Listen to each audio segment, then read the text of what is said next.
پہاڑوں کے بارے میں آج میں نے جب دیکھا تو 11 مقامات پر قرآن مجید میں یہ صراحت کی گئی ہے کہ یہ پہاڑ ریزہ ریزہ ہو جائیں گے، ریت بن جائیں گے، پھسلتی ہوئی ریت، یہ ایسے چلیں گے جیسے کہ دھنکی ہوئی روئی ہو یا اون ہو، جیسے کہ بادل چلتے ہیں۔ اب یہ ظاہر بات ہے کہ یہ بادلوں کا تصور آج جتنا ہمیں ہے، وہ جس وقت یہ آیات نازل ہوئی تھی عام آدمی تصور نہیں کر سکتا تھا کہ بادل کی کیفیت کیا ہوتی ہے۔ نیچے سے تو بادل جو ہے سالڈ نظر آتا ہے، لیکن یہ کہ آج ہمیں معلوم ہے جب جہاز جب چیرتا ہے بادلوں کو اوپر چڑھتے ہوئے یا اترتے ہوئے تو اس کی کیفیت محسوس ہوتی ہے کہ یہ دھنکی ہوئی روئی کے مانند ہے یا دھنکی ہوئی اون کے مانند ہے۔ تو پہاڑوں کے بارے میں قیامت میں جو کچھ ان کا معاملہ ہونے والا ہے یہ بہت تفصیل سے آیا ہے۔ میں ذرا تیزی کے ساتھ آپ کو وہ مقامات جو ہیں وہ گنوا دیتا ہوں۔ سورۃ المرسلات جو ابھی زیادہ دیر نہیں ہوئی کہ ہم نے پڑھی تھی، اس میں فرمایا وَإِذَا الْجِبَالُ نُسِفَتْ، جبکہ یہ پہاڑ جو ہے یہ ریزہ ریزہ کر دیے جائیں گے۔ سورۃ النبا میں آ چکا ہے وَسُيِّرَتِ الْجِبَالُ فَكَانَتْ سَرَابًا، یہ پہاڑ چلائے جائیں گے اور یہ ریت بن جائیں گے، اور ریت چمکتی ہوئی ریت، جیسے کہ کہیں صحرا کے اندر ریت چمکتی ہے تو سراب محسوس ہوتا ہے کہ جیسے پانی ہے، یہ پہاڑ بھی اس شکل کے ہو جائیں گے۔ سورۃ الکہف میں فرمایا وَيَوْمَ نُسَيِّرُ الْجِبَالَ، جس دن کہ ہم پہاڑوں کو چلائیں گے۔ سورۃ طٰہٰ میں فرمایا وَيَسْأَلُونَكَ عَنِ الْجِبَالِ، یہ پوچھتے ہیں آپ سے پہاڑوں کے بارے میں، فَقُلْ يَنسِفُهَا رَبِّي نَسْفًا، کہہ دیجئے یہ پہاڑ تمہیں کوئی بڑی شے نظر آ رہے ہوں گے لیکن میرا رب تو ان کو ریزہ ریزہ کر دے گا۔ سورۃ النمل میں فرمایا وَتَرَى الْجِبَالَ تَحْسَبُهَا جَامِدَةً وَهِيَ تَمُرُّ مَرَّ السَّحَابِ، تم دیکھ رہے ہو پہاڑوں کو اور سمجھتے ہو بڑی ٹھوس چیز ہے، یہ تو بہت ہی مضبوط شے ہے، بڑی جامد شے ہے، جمی ہوئی شے ہے، اس کے کہیں جنبش کھانے کا کیا سوال۔ لیکن قیامت کے روز دیکھو گے کہ یہ جیسے بادل چلتے ہیں ایسے یہ پہاڑ چل رہے ہیں۔ سورۃ الطور میں فرمایا یوم تمور السماء مورا وتسیر الجبال سیرا،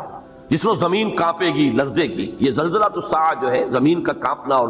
زمین پر ایک زلزلہ آنا، یہ تو بہت مرتبہ آیا ہے۔ وتسیر الجبال سیرا، اور چلیں گے یہ پہاڑ جیسے کہ چلتے ہیں، ایسے ہی نہیں، یعنی یہ کہ یہ کوئی محاورہ یا استعارہ نہیں ہے، بالفعل جیسے کہ چلا جاتا ہے، یہ مفعول مطلق ہے۔ اسی طرح سورۃ الواقعہ میں فرمایا اذا رجت الارض رجا وبست الجبال بسا، سورہ حاقہ میں فرمایا وحملت الارض والجبال فدکتا دکتا واحدہ، یہ زمین پہاڑوں سمیت اٹھائی جائے گی اور پھر پٹک دی جائے گی جیسے کہ پٹکا جاتا ہے ایک ہی بار، اور گویا کہ اس طرح اس سے وہ چپٹی ہو جائے گی۔ اس کی لمبائی، یہ جو گولائی کہہ لیجئے اس وقت ہمارے علم میں ہے، کوئی اس کے اندر جیسے سورہ طٰہٰ میں آیا ہے لا تری فیہا عوجا ولا امتا، نہ کوئی اونچان اور نیچان نظر آئے گی اور نہ کوئی موڑ، کہیں بھی کوئی کجی نہیں ہے۔ سورۃ المزمل میں آیا ہے یوم ترجف الارض والجبال وکانت الجبال کثیبا مہیلا، یہ پہاڑ ایسے ہو جائیں گے جیسے پھسلتی ہوئی ریت۔ سورۃ المعارج میں آیا ہے یوم یکون السماء کالمہل وتکون الجبال کالعہن، یہ پہاڑ ایسے ہو جائیں گے جیسے کہ دھنکی ہوئی اون، اور یہی پھر سورۃ القارعہ میں آگے چل کر آ جائے گا وتکون الجبال کالعہن المنفوش، اون ایسی جو دھنک دی گئی ہو اور وہ بالکل جیسے دھنکی ہوئی روئی ہوتی ہے ایسے ہو جائے۔ یہ میرا خیال ہے کہ اس اعتبار سے کہ زمین پر جو چیزیں ہمارے مشاہدے میں آتی ہیں ان میں سب سے زیادہ ٹھوس اور سب سے زیادہ مرعوب کن شے جو ہے وہ یہ پہاڑ ہے، بڑے جمے ہوئے ڈٹے ہوئے۔ لیکن یہ کہ وہ قیامت کا زلزلہ، اس کے احوال ایسے ہوں گے کہ یہ پہاڑ جو ہے ریزہ ریزہ ہو کر اور یہ چلیں گے جیسے کہ بادل چلتے ہیں یا جیسے کہ دھنکی ہوئی روئی، اور وہ اس کی کیفیت اختیار کر لیں۔ آگے چل کر سورۃ الفجر میں اس کا نقشہ جو کھینچا گیا ہے وہ اور بہت واضح ہے، اس کو چپٹا کر دیا جائے گا۔ بلکہ سورۃ الانشقاق میں بھی آیا ہے وَإِذَا الْأَرْضُ مُدَّتْ وَأَلْقَتْ مَا فِيهَا وَتَخَلَّتْ، گویا کہ جیسے کسی چیز کو کھینچ دیا جائے گا۔ اگر کوئی گیند ہو اور اس گیند کو آپ کھینچیں گے تو وہ چپٹی ہو جائے گی، اس کی گولائی ختم ہو جائے گی اور وہ لمبان کے اندر بڑھتی چلی جائے گی۔ وَإِذَا الْأَرْضُ مُدَّتْ وَأَلْقَتْ مَا فِيهَا وَتَخَلَّتْ، اب ظاہر بات ہے جب کسی ایسی شے کو کھینچا جائے گا تو اس کے بطن میں جو کچھ ہے اس کی اس موٹائی کے اندر وہ باہر نکل آئے گا۔ وَإِذَا الْأَرْضُ مُدَّتْ وَأَلْقَتْ مَا فِيهَا وَتَخَلَّتْ، جب زمین کو کھینچا جائے گا اور جو اس میں ہوگا اسے وہ باہر نکال کر خود خالی ہو جائے گی۔ سورۃ الفجر میں نقشہ کھینچا گیا ہے کہ جیسے کہ یہ پہاڑ اور یہ زمین کوٹ کوٹ کر ریزہ ریزہ کر کے برابر کر دی جائے گی، اور پھر یہیں پر وہ حشر کا میدان یہی ہوگا، قصہ زمین برسر زمین طے ہوگا، جو اعمال اس زمین پر کمائے گئے ہیں ان کا حساب کتاب یہی ہوگا۔ اور ایک خیال آتا ہے واللہ عالم، میں اسے کسی سوچی سمجھی رائے کا جو ہے اظہار نہیں کر رہا ہوں، لیکن ان تمام چیزوں کو جمع کیا جائے تو ہمیں معلوم ہے کہ زمین کا جو اصل نیوکلیس ہے وہ تو دہتا ہوا لاوا ہے، آگ ہے۔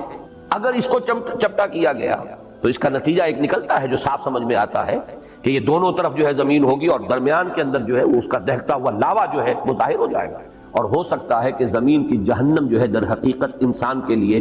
جو کچھ اس نے کمایا ہے اس زمین پر اس کا حساب کتاب بھی یہی ہو اور یہیں سے اس کی جہنم بھی برآمد ہو جائے۔ مجھے وہ لفظ یاد آ رہا ہے جو امام ابن تیمیہ رحمۃ اللہ علیہ فرمایا کرتے تھے جبکہ وہ جیل میں تھے اور انہیں وہاں ٹارچر کیا جاتا تھا، تکلیفیں دی جاتی تھیں، تو ایک جملہ ان کا آتا ہے کہ ان جنتی معی، میری جنت میرے ساتھ ہے، میرے دل میں جو اطمینان ہے اس کو تم ڈسٹرب نہیں کر سکتے، مجھے مار لو ستا لو جو کچھ کر سکتے ہو، جسم کے ساتھ کر سکتے ہو جو کچھ کر سکتے ہو، میرے دل اور میری روح جو ہے وہ تمہاری دسترس سے باہر ہے، اس کے ساتھ تم کچھ نہیں کر سکتے۔ میری جنت تو میرا وہ سکون ہے جو میرے اندر ہے، سکون قلب۔ یا ایتھا النفس المطمئنہ، اے نفس مطمئنہ، اے وہ جان جو پورے اطمینان اور سکون کے ساتھ دنیا میں اپنے پروردگار کے ساتھ لو لگا کر زندگی گزار کر آئی ہے اور اس نے بدلتے ہوئے حالات سے زیادہ تاثر قبول نہیں کیا ہے، کچھ آ گیا صبر کیا ہے، کچھ تکلیف آ گئی صبر کیا ہے، بڑے اطمینان کے ساتھ صبر و ثبات کا مظاہرہ کیا ہے، کچھ اللہ کی طرف سے آسانی اور کشادگی آ گئی، اللہ کا شکر ادا کیا، دونوں حالتوں میں یکساں۔ یہ کیفیت جو ہے یا ایتھا النفس المطمئنہ، تو اس نفس مطمئنہ کی جنت تو اس کے اندر موجود ہے، وہ اطمینان، وہ قلب، وہ سرور،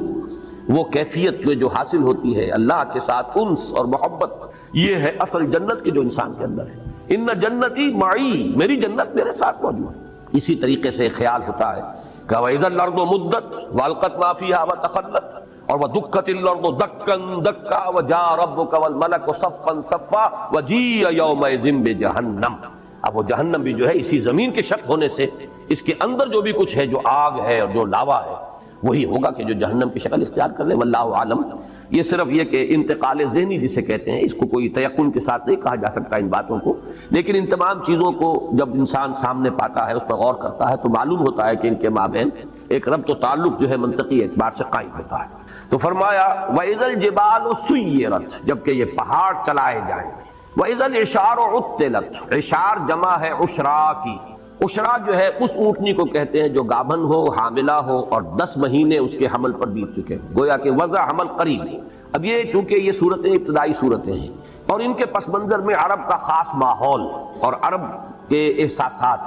اہل عرب کے جو احساسات تھے، بادیہ نشینوں کی جو ان کی ویلیوز تھیں، جو ان کے اقدار تھے، جو ان کے سوچنے کے انداز تھے، وہ ان کے پس منظر میں ہے، اس لیے کہ وہی تو مخاطب اولین تھے ان آیات کے۔ عربوں کے ہاں سب سے بڑی دولت، جیسے کہ وہ آج بھی آپ کو معلوم ہے کہ ہمارے ہاں بلوچستان وغیرہ کے علاقے میں تو دولت کس شے کا نام ہے، مال کسے کہتے ہیں، بھیڑ بکریوں کا غلہ ہی مال، تو ان کے ہاں بھی یہی چیزیں تھیں اصل دولت، اور اونٹ ان میں بڑی قیمتی شے، اور ایسی اونٹنی کے جو گابن ہے جو اب بچہ دینے والی ہے، وہ تو پھر اس کے بعد دودھ بھی ملے گا، اور یہ کہ ایک اللہ تعالیٰ کی طرف سے احسان ہونے والا ہے، تو وہ انتہائی محبوب شے تھی، اس کی پوری وہ ٹہل اور سیوا کرتے تھے، حفاظت کرتے تھے، ایسے نہیں کہ ادھر ادھر کھلا چھوڑ دیں، اس کی پوری طریقے سے خدمت ہوتی تھی۔ تو وہ ہے عشرا، 10 مہینے جس کے ہو گئے، اور اشار اس کی جمع ہے۔ فرمایا وَإِذَا الْإِشَارُ عُطِّلَتْ، جبکہ وہ 10 ماہ کی حاملہ اور گابن اونٹنیاں جو ہے وہ ایسے ہی پھر رہی ہوں گی کہ ان کی طرف کسی کو کوئی توجہ نہیں ہوگی، جیسے کہ ان کی طرف کوئی التفات ہی نہیں، کسی کو ہوش ہی نہیں۔ یہ بالکل وہی نقشہ جو سورہ حج کے شروع میں کھینچا گیا، یوم تذہل کل مرضعۃ عما ارضعت وتضع کل ذات حمل حملها، جس دن دودھ پلانے والی مائیں بھول جائیں گی اپنے دودھ پیتے بچوں کو، یعنی انسان کے اندر جو عواطف ہیں، جو میلانات ہیں، جو احساسات و جذبات ہیں، ان میں ماں کی محبت اور اس کے اندر جو شدت ہوتی ہے جو اللہ نے رکھی ہے، اس کے بغیر کیسے پرورش ہو سکتی ہے بچوں کی۔ پھر یہ کہ خاص طور پر دودھ پیتا بچہ، اس کے لیے جو رحمت اور مودت اور شفقت اور عنایت اور التفات کی کیفیت ہے، لیکن یہ تذہل کل مرضعۃ عما ارضعت، جس کو دودھ پلاتی ہوگی بھول جائے گی۔ اور یہ نقشہ ہمارے ہاں آ چکا ہے، اوجڑی کیمپ کا جو حادثہ ہوا تھا، تو پنڈی کی جو خبریں آئی تھی راولپنڈی شہر کی، ان میں وہ چیزیں آئی تھی، آپ کو یاد ہوگا کہ مائیں چھوڑ گئی بچوں کو، بھول گئی اپنے بچوں کو، جب آتی ہے وہ دہشت کی کیفیت اور اپنی جان پر بنی ہوتی ہے تو پھر بھول جاتے ہیں۔ اور یہ گویا کہ کسی کے یعنی جذبات کے اندر یعنی محو ہو جانے کا اور اپنی کیفیت ہی کے اندر پوری طریقے سے کھو جانے کی آخری کیفیت ہے کہ ماں اپنے دودھ پیتے بچے کو بھول جائے، یہی کیفیت وہاں ہے۔ وَإِذَا الْإِشَارُ عُطِّلَتْ، جبکہ یہ 10 ماہ کی گابن اونٹنیاں بھی کھلی پھری ہوں گی، پھر رہی ہوں گی، کوئی ان کا والی وارث نہ ہوگا۔ وَإِذَا الْوُحُوشُ حُشِرَتْ، اور جبکہ درندے وحوش یہ جمع کر دیے جائیں گے۔ یہ بھی ایک عام مشاہدہ ہے کہ جب کوئی ایسی آفت عرضی آتی ہے کہ سب کو جان کے لالے پڑے ہوں، تو یہ درندے جو ایک دوسرے کے دشمن ہیں، وہ حیوانات، کہ ایک بکری اور شیر ہو سکتا ہے کہ وہ ساتھ ساتھ کھڑے ہوں اور بیٹھے ہوں اور وہ شیر بکری کو کچھ نہ کہہ رہا ہو۔ سیلاب کے زمانے میں عام مشاہدات آئے ہیں کہ سانپ نہایت زہریلے اور انسان ایک ہی تختے کے اوپر چلے آ رہے ہیں تیرتے ہوئے، اور سانپ جو ہے انسان کو نہیں کاٹ رہا اور نہ انسان سانپ کو کچھ کہہ رہا ہے، اس لیے کہ پڑی ہوئی ہے، اپنی جان پر بنی ہوئی ہے۔ تو وَإِذَا الْوُحُوشُ حُشِرَتْ، جب کہ یہ درندے جمع ہو جائیں گے، گویا کہ دہشت کا عالم ایسا ہوگا، صرف انسان ہی نہیں، حیوانات بھی اس کی شدت کو پوری طرح محسوس کر رہے ہوں گے، درندے بھی اس کی وجہ سے اس کیفیت میں ہوں گے کہ انہیں بس اپنی ہی فکر لگی ہوگی اور کسی جانب کوئی ہوش اور التفات نہیں ہوگا۔ وَإِذَا الْبِحَارُ سُجِّرَتْ، جیسا کہ میں نے عرض کیا تھا یہ آیت جو ہے اگلی صورت میں آئی ہے وَإِذَا الْبِحَارُ فُجِّرَتْ۔ سجرت اور فجرت ایک ہی معنی ہے۔ تنور کو جب کہ بھڑکایا جاتا ہے تو آگ اس میں سے نکلتی ہے، تنور کے اوپر سے آ جاتی ہے، یہ ہے تفجیر کے اصل معنی۔ جبکہ یہ سمندر جو ہے ابلیں گے، اس میں بھی وہ بات جو میں نے ابھی عرض کی ہے، بات سمجھ میں آتی ہے کہ وہ لاوا جو زمین کے اندر ہے اگر وہ اوپر آیا سطح کے قریب تو یہ تو گویا کہ ایسے ہی ہے کہ جیسے کسی بہت بڑی بھٹی کے اوپر جو ہے وہ ایک دیگ کے اندر پانی جو ہے بھرا ہوا ہو تو وہ تو ابلے گا، بری طرح ابلے گا۔ تو یہ سمندر جو ہے یہ ان کے نیچے اگر وہ زمین کا جو کور ہے زمین کا، اس میں اندر جو آگ ہے، جو لاوا ہے، جو حرارت ہے، وہ اگر اس زمین کے چپٹا ہونے کی وجہ سے اور اس کے کھینچے جانے کی وجہ سے وہ اوپر آئے گا تو گویا کہ سمندر جو ہے یہ تو ان کڑھاؤں کے مانند ہو جائیں گے جن میں پانی بھرا ہوا، ان کے نیچے آگ دہکا دی گئی۔ تو وہی کیفیت جو ہے وَإِذَا الْبِحَارُ سُجِّرَتْ وَإِذَا النُّفُوسُ زُوِّجَتْ، اور جب کہ جانوں کا جوڑ ملایا جائے گا یا جانیں گروہوں کی صورت میں تقسیم کی جائیں گی۔ اس زوِّجت کے دو معنی کیے گئے ہیں، ایک تو یہ کہ جان، ظاہر بات ہے کہ وہ جان تو نکل چکی ہوگی، انسان جب دفن ہوں گے تو ان کا جو بھی مادہ تخلیق ہے وہ تو زمین میں ہے، ہمارے تمام اجزاء تحلیل ہو کر زمین ہی میں ہوں گے، لیکن جان تو نہیں ہوگی، جان تو ہماری وہاں سے نکال لی گئی تھی۔ اب یہ ہے کہ ان جانوں کو جوڑ دیا جائے گا ان جسموں کے ساتھ کہ جن کو اللہ تعالیٰ اثر نو تخلیق فرمائے گا۔ ایک مفہوم تو یہ لیا گیا ہے جب کہ جان اور جسم کا جوڑا ملا دیا جائے گا، جوڑ ملا دیا جائے گا، فَإِذَا النُّفُوسُ زُوِّجَتْ۔ دوسرے معنی یہ لیے گئے ہیں جیسے کہ وَكُنْتُمْ أَزْوَاجًا ثَلَاثًا، سورۃ الواقعہ میں آیا ہے، گروہوں میں تقسیم ہو جائے گا۔ بڑی بڑی تقسیم تو تین گروہ ہیں، ایک وہ ہے فَالسَّابِقُونَ السَّابِقُونَ أُولَٰئِكَ الْمُقَرَّبُونَ، وہ تو اللہ کے مقرب بندے ہیں، بہت آگے نکل جانے والے سابقون۔ ایک وہ ہے جو اصحاب الیمین ہے کامیاب ہو گئے ہیں داہنے والے لیکن بہرحال اس درجے کو نہیں ہے۔ اور تیسرے اصحاب الشمال ہے، جہنمی ہیں جن کو سزا دی جائے گی۔ پھر یہ کہ ہر ایک کے اندر گروہ بندی ہوگی، جیسے کہ فرمایا ایک حدیث میں کہ جنت کے دروازے ہیں متعدد، کسی دروازے سے بلایا جائے گا ان کو جن کو خاص طور پر نماز کے ساتھ دلی محبت تھی، کسی دوسرے دروازے سے بلایا جائے گا باب الریان جن کو روزہ رکھنے کا خصوصی جو ہے ایک شغف تھا اور شوق تھا، تو تر و تازگی کا دروازہ ہے جنت کا، اس سے انہیں بلایا جائے گا۔ اور کسی کو صدقہ و خیرات سے زیادہ مناسبت تھی تو اس کا کوئی دروازہ اور ہوگا، وہاں سے بلایا جائے گا، آؤ اللہ کی راہ میں خرچ کرنے والے آؤ اس دروازے سے جنت میں داخل ہو جاؤ۔ تو یہ بھی تو مختلف گروہ ہو گئے۔ اور یہاں یہ نوٹ کر لیجیے اس سے مراد فرض عبادات نہیں ہے، وہ تو سب کو کرنی ہے، فرض نمازیں سب کو پڑھنی ہے، لیکن جن کو نفلی نمازوں کا، تہجد کا، اشراق کا، اور جو بھی نمازیں ہیں چاشت ہے، اوابین ہے، جن کو اس سے خصوصی مناسبت ہے اور محبت ہے، ان کو ایک دروازے سے پکارا جائے گا۔ روزے جو ہے رمضان کے تو سب کو ہی رکھنے ہیں، لیکن یہ کہ نفلی روزوں کا جنہیں ذوق ہے اور شوق سے جو رکھتے ہیں ان کو دوسرے دروازے سے باب الریان کہا گیا، تر و تازگی کا، اور بڑا اس کے اندر مناسبت ہے اس کے نام کی، اس سے کہ روزے میں آدمی سوکھ سا جاتا ہے، ہونٹوں پر پپڑیاں آ جاتی ہیں اور ویسے بھی چہرہ سوکھ جاتا ہے، ڈی ہائیڈریشن ہوتی ہے، لہذا ان کو جس دروازے سے اندر جنت میں داخل ہونے کی دعوت دی جائے گی وہ باب الریان ہے، وہ تر و تازگی کا دروازہ ہے، اس لیے کہ وہ جو روزے کی خشکی کہہ لیجئے یا روزے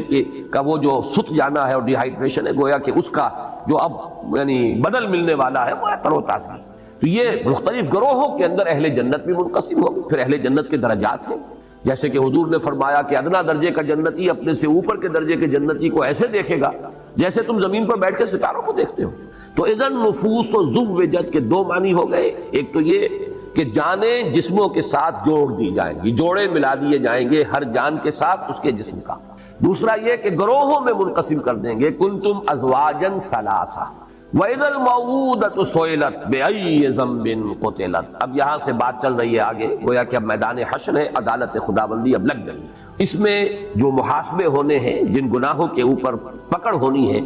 ان میں یہاں ایک بڑی جذباتی بات کا تذکرہ کیا جا رہا ہے۔ یہ وعد، وا اور حمزہ اور دال، وعد، اسی سے یہ جو اس کا مفعول ہے موعودہ، وہ بچی جو زندہ درگور کر دی گئی، جو عرب کا بدترین رواج تھا، بچیوں کو پیدا ہوتے ہی وہ گلا گھونٹ کر مارا، یا یہ کہ گڑھا کھودا اس میں ڈالا اور اس کے اوپر سے مٹی ڈال کر برابر کر دی۔ یہ گویا کہ درندگی کا اور شقاوت کا اور انسان کی کہنا چاہیے کہ دل کی سختی کا یہ ایک انتہائی معاملہ ہے۔ خود اپنا لخت جگر ہو ایک شخص کا کہ اپنی اولاد ہے، لیکن یہ کہ اس اولاد کے ساتھ یہ حشر کرنا، کچھ اس وجہ سے بھی کرتے تھے، فقر کی وجہ سے، کہ پیٹ پالنے مشکل ہیں اور یہ پیٹ بڑھ رہے ہیں، ان کے منہ جو ہے جن میں کھانا ڈالنا ہے، چلو بیٹوں کو تو رکھو، بیٹیوں کو دفن کرو۔ ایک یہ کہ غیرت کا ایک بڑا ایک عجیب اور غلط جاہلی تصور تھا کہ کبھی کوئی ہمارے گھر میں داماد بن کر آئے گا، یہ کیسے ہم گوارا کریں گے؟ تو اس سے یہ ہے کہ نہ رہے بانس نہ بجے بانسری، نہ بیٹی زندہ رہے نہ کسی کے داماد بن کر ہمارے گھر میں آنے کا تصور پیدا ہو۔ تو اس کا نقشہ کھینچا جا رہا ہے، چونکہ جیسا میں نے عرض کیا اولین مخاطب ہے وہ اہل عرب، ان میں جن کے اندر بھی کوئی احساس انسانیت کا برقرار تھا، اس میں اسی تار کو چھیڑا جا رہا ہے کہ ان کے دلوں کے اندر یقیناً اس چیز سے نفرت ہوگی، اور اسی سے اس کے حوالے سے بات کی جا رہی ہے۔ وَإِذَا الْمَوْءُودَةُ سُئِلَتْ، اور بڑا لطیف انداز ہے کہ یوں نہیں کہا جا رہا کہ ان سے پوچھا جائے گا کہ تم نے اپنی بچیوں کو کیوں زندہ درگور کیا، بلکہ بچیوں سے سوال ہوگا۔ وَإِذَا الْمَوْءُودَةُ سُئِلَتْ، اور جب وہ بچی کہ جو زندہ درگور کر دی گئی تھی اس سے سوال کیا جائے گا بِأَيِّ ذَنبٍ قُتِلَتْ، کہ کس گناہ کی پاداش میں اسے قتل کیا گیا، کیوں مارا گیا اسے۔ گویا کہ بظاہر کہا جا رہا ہے اس بچی سے پوچھا جائے گا، اصل میں تو ان سے پوچھا جانا ہے۔ یہاں مجھے یاد آ رہا ہے کہ ایک روایت میں آتا ہے حضرت حسن رضی اللہ تعالیٰ عنہ نے خواب دیکھا تھا حضرت عثمان رضی اللہ تعالیٰ عنہ کی شہادت کے بعد، اور انہوں نے پھر وہ بیان کیا خواب۔ لوگوں نے حضرت علی سے کہا کہ یہ کیا خواب بیان کر رہے ہیں حضرت حسن آپ کے بیٹے،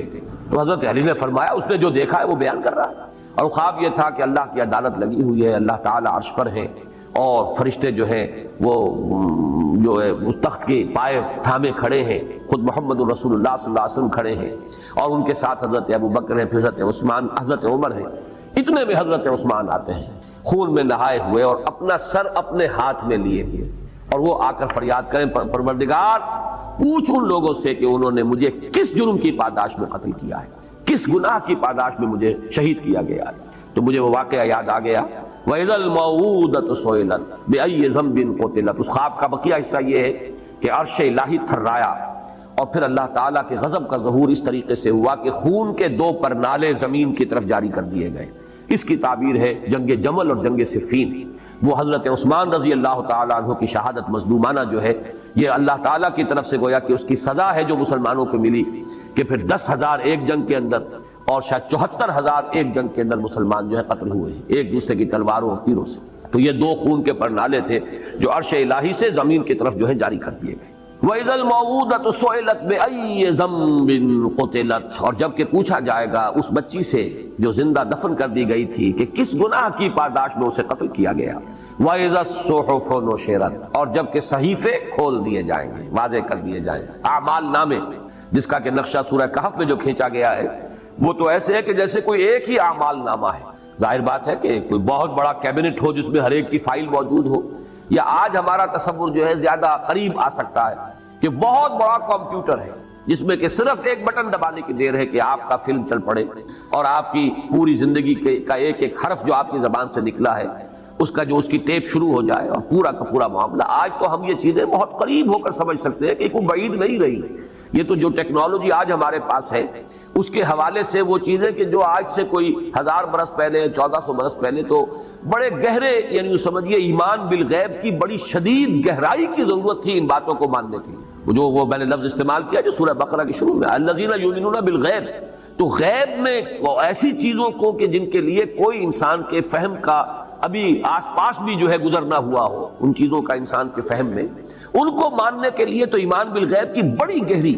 اور بڑی ہی یوں سمجھیے کہ شدت کی ضرورت تھی کہ مانے کہ محمد اللہ کے رسول ہیں، جو فرما رہے ہیں وہ حق ہے۔ لیکن آج تو یہ چیزیں ہمارے سامنے کی چیزیں ہیں، گویا کہ کوئی اس کے اندر استبعاد ہی نہیں رہا، ان کا ماننا قطعاً مشکل نہیں رہا، اس لیے کہ بٹن کے سائز کے ٹیپ ریکارڈر موجود ہیں، آپ کے ساتھ آپ کو شخص گفتگو کرنے آیا ہے آپ کو پتہ بھی نہیں ہے، اور وہ اس کے ساتھ ریکارڈنگ بھی ہو رہی موجود ہے۔ اسی طریقے سے وَوَضِعَ الْكِتَابَ فَتَرَى الْمُجْرِمِينَ مُشْفِقِينَ مِمَّا فِيهِ وَيَقُولُونَ يَا وَيْلَتَنَا مَا لِهَذَا الْكِتَابِ لَا يُغَادِرُ صَغِيرَةً وَلَا كَبِيرَةً إِلَّا أَحْصَاهَا وَوَجَدُوا مَا عَمِلُوا حَاضِرًا۔ جب وہ اعمال نامہ لا کر رکھ دیا جائے گا تو پھر دیکھو گے کہ لوگ کانپ رہے ہوں گے، ڈر رہے ہوں گے، اور کہیں گے، پکار اٹھیں گے، یہ کیسا اعمال نامہ ہے، اس نے تو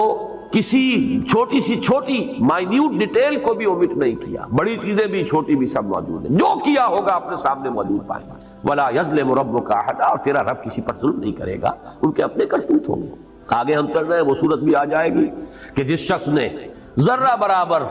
ذرے کے ہم وزن نیکی کمائی ہوگی وہ بھی سامنے پائے گا، اور ذرے کے ہم وزن جو ہے بدی کمائی ہوگی وہ بھی سامنے پائے گا۔ تو یہ جو اعمال نامہ ہے، فرمایا وَإِذَا الصُّحُفُ نُشِرَتْ، کھل جائے گا، حقیقت واضح ہو جائے گا۔ وَإِذَا السَّمَاءُ كُشِطَتْ، آسمان کی کھال کھینچ لی جائے گی، کاف اور شین اور طا، یہ مادہ آتا ہے کسی چیز کے اوپر سے اس کی چمڑے کو کھینچ لینا، چھلکے کو اتار لینا۔ تو یہ آسمان کے بارے میں یہ تصور، جیسا کہ میں نے عرض کیا، کئی مرتبہ آیا ہے قرآن مجید میں،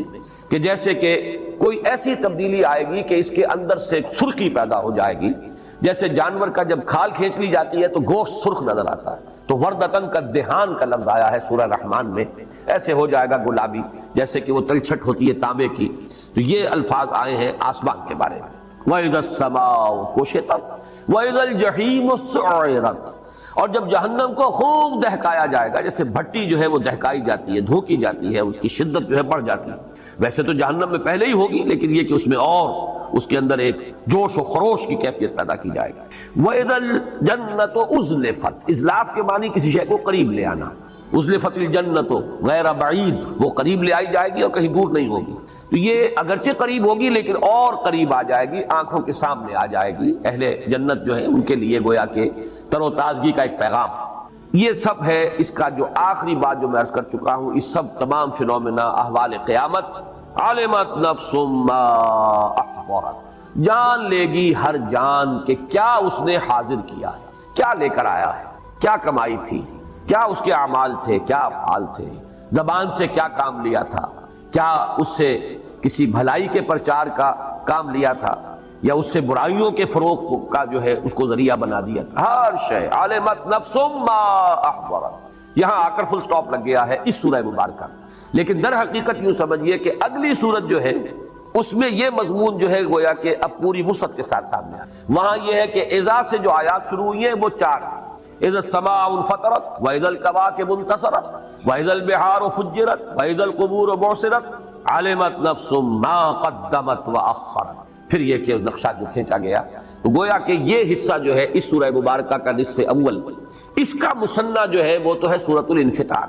البتہ اب جو حصہ آ رہا ہے سورۃ الانفطار میں اس مضمون کا کوئی سراغ نہیں ملے گا آپ کو۔ معنوی طور پر تو نسبت ہو جائے گی کہ آخرت میں ناکامی کا سبب نمبر 1 وہ ہے نبوت و رسالت کا انکار، اس کا تذکرہ ہو رہا ہے۔ اب وحی کو کہانت قرار دینے والوں سے اب گفتگو ہوگی۔ دوسرا سبب کیا ہے؟ آخرت کا انکار بئی مانا کہ اللہ بڑا، یعنی جزا و سزا کا انکار، آخرت کا تو انکار نہیں لیکن جزا و سزا کا انکار۔ اللہ تو بڑا کریم ہے، بڑا ہی نکتہ نواز ہے، بہت ہی شان غفاری جو ہے اس کے حوالے سے آدمی کا دھوکہ کھا۔ اس معنی میں تو ربط ہے، لیکن یہ کہ یہ مضمون اپنی جگہ پر نہایت اہم مضامین میں سے قرآن مجید کے جو اب یہاں سے شروع ہو رہا ہے، فلا اقسم بالخنس الجوار الکنس واللیل اذا عسعس والصبح اذا تنفس انہ لقول رسول کریم۔ اس مضمون کے بارے میں ذرا چاہوں گا کہ آپ چند باتیں تمہیداً سمجھ لیں، اس لیے کہ جیسا کہ میں نے کل جمعے میں بھی اعلان کرتے ہوئے عرض کیا تھا کہ ایک بہت بڑی گمراہی جو مسلمانوں میں اس دور میں بھی پیدا ہوئی ہے جب فلسفے کا ہمارے ہاں زیادہ رواج ہوا ہے، فلسفہ یونان کی منطق، ارسطو کی منطق اور فلسفہ، اس کی روشنی میں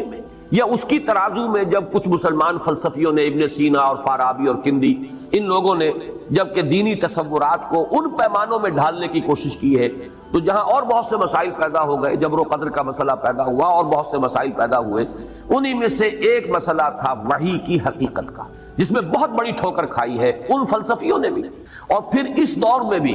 جو ہمارا اعتزال جدیدہ کا فتنہ ایک پیدا ہوا ہے، جس میں کہ سر سید احمد خان مرحوم اللہ تعالیٰ انہیں معاف کرے، ان کی نیک نیتی پر مجھے شبہ نہیں ہے، اور مسلمان قوم کے ساتھ ان کا خلوص و اخلاص یہ بھی اپنی جگہ پر بالکل اب کوشچن ہے، اب ڈاؤٹ ہے، لیکن یہ کہ دینی معاملات میں جو انہوں نے دخل اندازی کی ہے اور خود ایک بڑے متکلم بن کر آئے ہیں اور تعبیرات جو ہے جدید پیش کرنے کی کوشش کی ہے، جدید ذہن کو مطمئن کرنے کے لیے، وہ عقلیت قدیمہ تھی، یہ عقلیت جدیدہ تھی، اور ان دونوں کے نتیجے میں گمراہی پیدا ہوئی، اور وہ گمراہی وحی کے بارے میں وہی گمراہی تھی کہ جس کا یوں سمجھیے کہ ایک صدائے بازگشت میں تو کہوں گا، اس لیے کہ وہ خیال جو بھی پیش کیا تھا ڈاکٹر فضل الرحمان نے، اب مرحوم ہو گئے، ان کا بھی انتقال ہو گیا۔ ویسے ان کے بارے میں بھی جہاں تک میری معلومات ہیں، میری ملاقاتیں ہیں، یہاں تو بہت کم رہی ہیں لیکن امریکہ میں کئی مرتبہ ملاقات ان سے ہوئی۔ سن 68 میں آپ کو یاد ہوگا وہ تھے ادارہ جو ریسرچ، اسلامک ریسرچ کاؤنسل ہے، ادارہ تحقیقات اسلامی، پہلے کراچی میں ہوتا تھا، پھر اس کے بعد اسلام آباد منتقل ہوا، اس کے ڈائریکٹر تھے، اور انہوں نے کتاب لکھی تھی اسلام انگریزی میں۔ اس میں وحی کی حقیقت کے بارے میں انہوں نے وہی خیالات پیش کیے جو سر سید کے تھے مرحوم کے، اور جو ہمارے قدیم فلسفیوں کے، لیکن بہرحال وہ چونکہ گمراہی تھی تو اس کے خلاف طوفان اٹھا بہت، اور اسی کے نتیجے میں پھر انہیں پاکستان چھوڑ کر جانا پڑا۔ وہ گمراہی کیا تھی اسے سمجھ لی، اور اس کے لیے بھی اس حقیقت کو سب سے پہلے سامنے لائی ہے کہ یہ قرآن کیا ہے، یہ حدیث اللہ ہے، اللہ کی حدیث۔ ایک ہے حدیث رسول، حضور کا فرمان، حضور کا قول، حدیث رسول۔ اس کے راوی اول کون ہوں گے؟ صحابی۔ راوی دوم پھر جو تابعی ہیں، وہ راویوں کا سلسلہ چلے گا یہاں تک کہ محدثین جو بڑے بڑے ہیں ان تک وہ راویوں کی جو ہے ایک سند کا سلسلہ جو ہے وہ چین وہاں تک پہنچے گی۔ پھر بلکہ ہمارے ہاں تو جو بھی علم حدیث کی تعلیم اور تدریس جس طور پر ہوتی ہے تو ہر محدث جو ہے وہ اپنی سند بیان کرتا ہے، میرا استاد، اس کا استاد فلاں، اس کا استاد فلاں، اس نے اس سے یہ حدیث کا فن سیکھا ہے، اس نے اس سے حدیث کا فن سیکھا ہے، وہ امام بخاری تک پہنچا دیں گے، اور پھر امام بخاری کی جو سند ہے خود محمد الرسول اللہ صلی اللہ علیہ وسلم تک، وہ تو خود بخاری کے اندر موجود ہے، ہر روایت کے ساتھ موجود ہے۔ تو سند کی بڑی اہمیت ہے حدیث کے ذمہ میں، اور سند میں جو راوی آتے ہیں ان راویوں کا ایک تو یہ ثبوت ملنا چاہیے کہ وہ ہم عصر تھے۔ اگر ایک شخص کہتا ہے میں نے اس سے یہ بات سنی تو آیا ان کا زمانہ بھی ایک تھا کہ نہیں تھا؟ کہیں اگر 100 برس کا فصل ہے اور کوئی شخص کہتا ہے کہ میں نے ان سے یہ بات سنی تو معلوم ہوتا ہے کہ غلط ہے، وہ تو درمیان میں کوئی لنک اور ہونا چاہیے تھا۔ تو ایک تو یہ کہ وہ کڑیاں متصل ہیں، پھر یہ کہ صرف زمانی اعتبار سے کڑیوں کا متصل ہونا کفایت نہیں کرے گا جب تک کہ ثابت نہ ہو کہ ان کی ملاقات ہوئی۔ ملاقات کا ثبوت جو ہے یہ گویا کہ حدیث کے سند کے اور مستند ہونے کے لیے اہم ہے کہ جو راوی جس سے روایت کر رہا ہے اس سے اس کی ملاقات اور رویت ثابت ہے کہ نہیں۔ اسی کو سمجھیے کہ اللہ تعالیٰ کی حدیث، حدیث اللہ، یہ قرآن، یہ وحی، اس کے راوی اول ہے حضرت جبرائیل علیہ السلام، اور راوی دوم ہے محمد الرسول اللہ صلی اللہ علیہ وسلم۔ پہلے تو سورہ حج کی جو آخری رکوع ہے اس میں جو مضمون آیا ہے میں اس کا حوالہ بھی دینا چاہتا ہوں کہ ان دونوں کو کڑیوں کو جمع کیا گیا ہے ایک آیت میں، اللہ یستفی من الملائکۃ رسلا ومن الناس۔ اللہ پسند فرما لیتا ہے، چن لیتا ہے فرشتوں میں سے بھی اپنے رسول، رسول کے معنی ہے ایلچی، پیغامبر، بھیجا ہوا، ارسلہ یرسل ارسالا سے کسی کو بھیجنا پیغام دے کر، جو بھیجا گیا وہ رسول ہے، مرسل بھی کہیں گے اسے جو بھیجا گیا، اور رسول بھی کہیں گے۔ تو رسول چن لیتا ہے اللہ، پسند فرما لیتا ہے فرشتوں میں سے بھی، اللہ یستفی من الملائکۃ رسلا ومن الناس، اور لوگوں میں سے بھی۔ گویا کہ انسانوں تک اپنا پیغام ہدایت پہنچانے کے لیے اللہ تعالیٰ پہلے چنتا ہے فرشتوں میں سے ایک پیغامبر، وہ ہے حضرت جبرائیل علیہ السلام۔ پھر نمبر 2 انسانوں میں سے ایک پیغامبر،